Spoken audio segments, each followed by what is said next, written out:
Hey, deserving listeners, 90-Day Fiancé, let's watch. My name is Dr. Kirk Honda. I'm a therapist and a professor. As I always say, since this is a psychology YouTube channel, everything I say might contain triggering material, so watch with care. Let's watch. Sorry, I forgot to call you last night. I was worried about you because when you left, you were in such a frenzy about Michael. Speaking of Michael...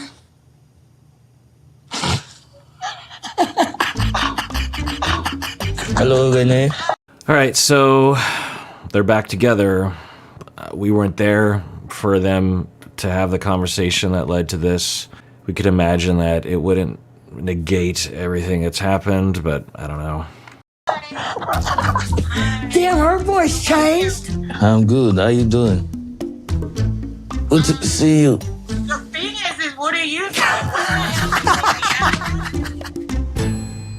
You know, I hate how me and Michael fight, but I do believe... It's a funny way of putting it, right? I hate how we fight. I don't think Michael fights. I think he sits there and is barked at and yelled at and hit and abused and controlled. He sits there. I don't think they fight.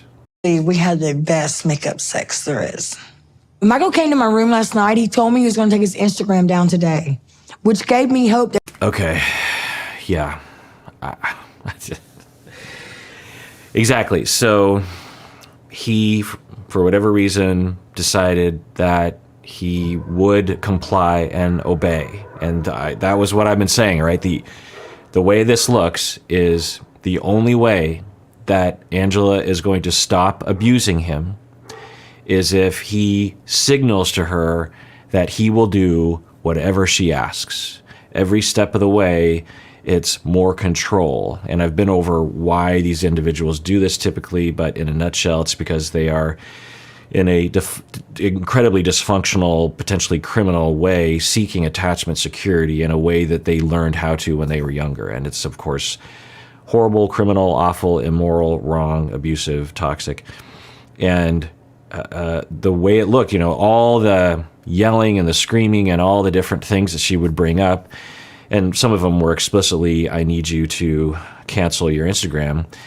But she was saying it's because she's worried about she's being scammed. She's worried that he's going to cheat on her, or he is cheating on her or something. She's convinced of this.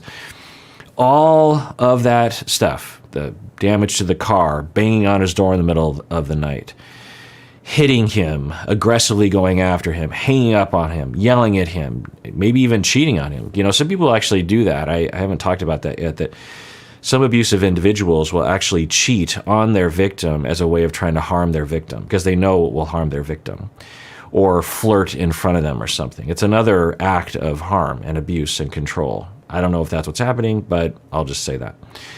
And the whole time I'm thinking, well, she doesn't really want to work things out. All she wants, seemingly, from what's happening is complete control, and she wants that next layer of control, which is he must delete his Instagram. That's the only way out.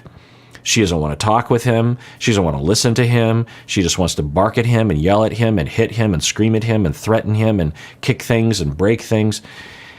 And then he did delete his Instagram, and here we are. That he wasn't frauding me and wouldn't be an opportunist, and he does love me. Right, and that's what abusive people will say, is that, look, I just am looking for an indication that you love me. Meanwhile, the main way you can indicate that you love the abusive person is to relinquish control. How did this happen? What's going on? We fought a lot, and, I did leave him at the restaurant, didn't I? Yeah. But he followed me, I didn't know, to the hotel. I've missed her so much. I'm so happy for you guys. That's a good start, Michael. Thank you. Behave. All right, love you. See you in a little while. All right. Oh, there's so much nefariousness potentially happening right here. This is a very, the show, I don't know what their intention is, but I wouldn't be surprised if their intention is to say, oh, they had a fight and now they're back together, and isn't that interesting drama? But we could be watching someone essentially in emotional captivity from her, and we are witnessing an abuse cycle occur. We're witnessing someone continuing to be abused, continuing to give up more and more control. There's a lot of, I don't know, but there's a lot of things that could have been lost to Michael in this whole fight situation, that he gave up control. I don't know how he got to that decision. And I think it's interesting that the show does not give us Michael's perspective. We know that he must be available for interviews. We probably also know that he's been interviewed about this, and maybe they'll show it this episode, but they haven't yet this season really focused. They give Angela a lot of screen time regarding explaining how she feels about things. And so I don't know. I'd just be really curious as to how Michael perceives this, because I don't know any other way to see it other than that he got to a Y in the road. He was holding fast. He was like, no, I'm not going to give this up. It doesn't make any sense. And then eventually he decided to give it up because he didn't want to lose her for whatever reason, either because of legit reasons or green card reasons. I don't know.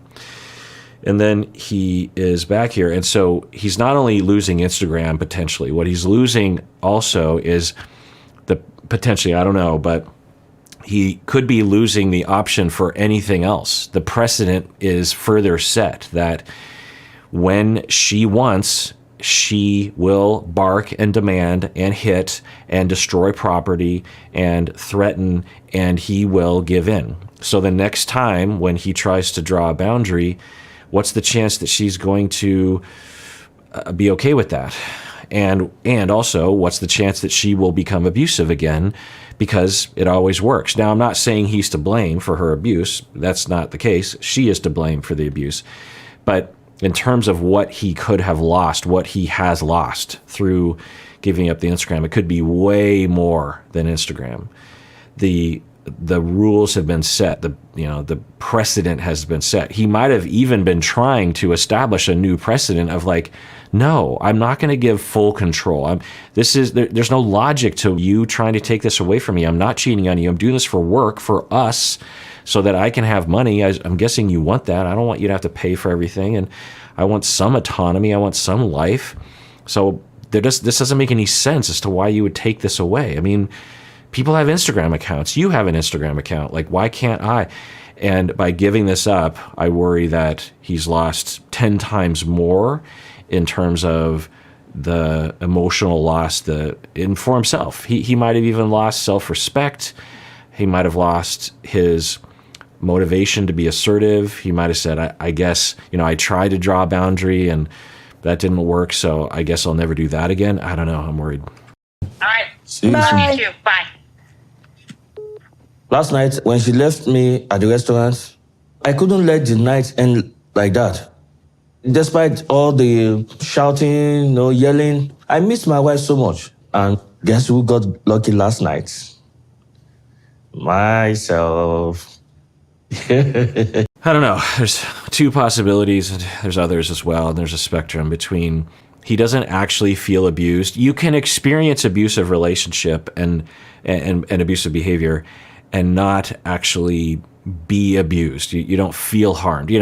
Someone could come at me on the bus or something and start really calling me names and racial slurs or whatever, threatening me. And if I don't feel threatened, if I don't feel afraid, if I'm just like, okay, well, they're trying to get under my skin, but it doesn't make it okay, but I'm not afraid. I'm not decompensating on the inside. I'm not adjusting my behavior, or maybe they yell at me to stand up and give them their seat or something, and say I do give them the seat. So I did adjust my behavior, and it wasn't fair. I gave up control.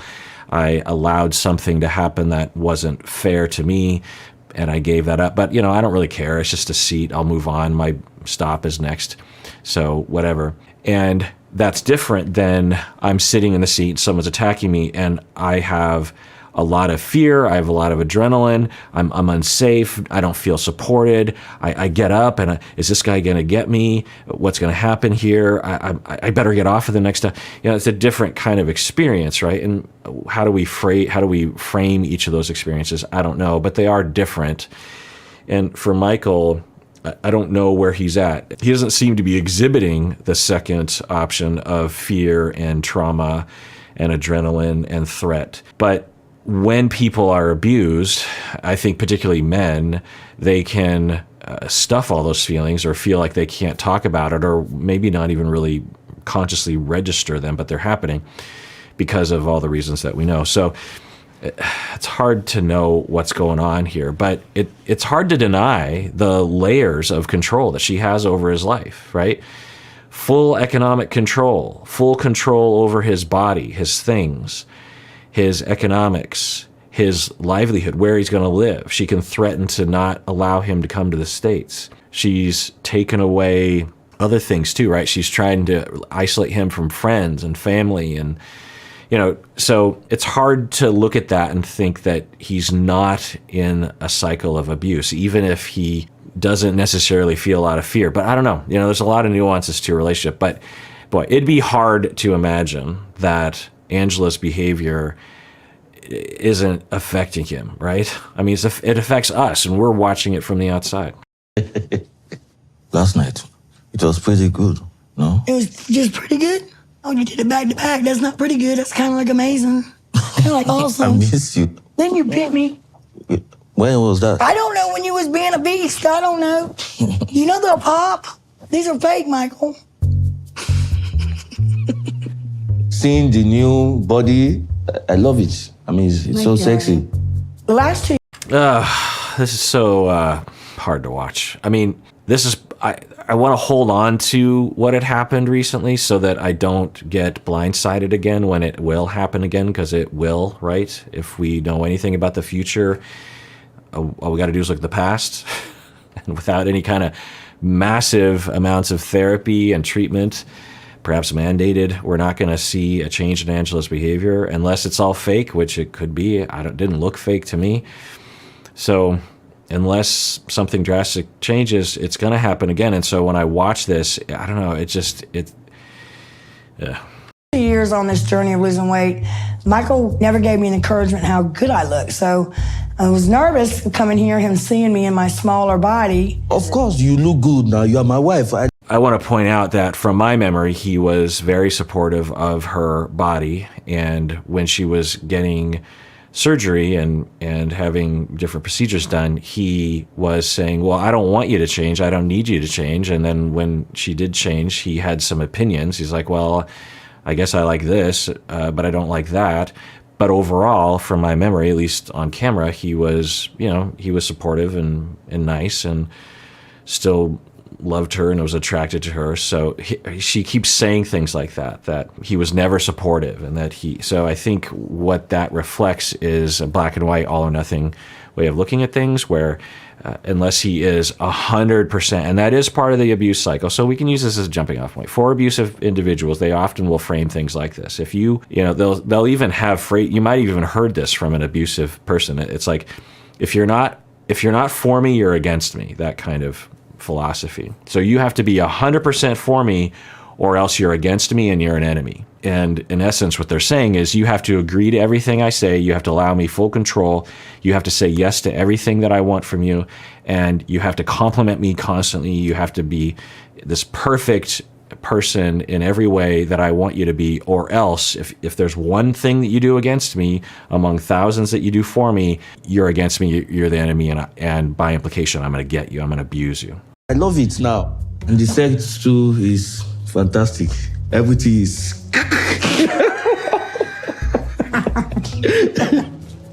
Thank you.